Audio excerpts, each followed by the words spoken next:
Halo, hapa maneno lazima awe mengi. Urefu nao. Gari ndefu, mimi mrefu.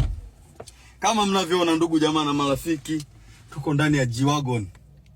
Nakupa sifa kwanza. Kama una magonjwa, kizazi kimefunga, hauzai, ukipanda kwenye hii gari kinaanza kufanya kazi. Ni mwendo wa watoto mapacha tu. Chuma hii hapa, unaiona kaka? Hivi nje wameiona kaka? Naomba ichukue kwa nje waione wanga sasa. Tuanze kusumbuana na wanga. Halo. Maswala kuuza figo hayo.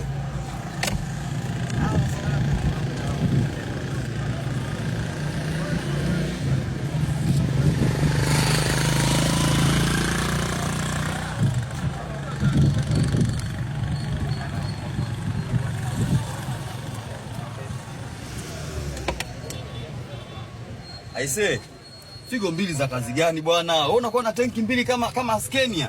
Uza moja baba, tulia kama hoho. Mambo si ndo haya. Hakuna tunzo maskini, mshenzi mkubwa wewe.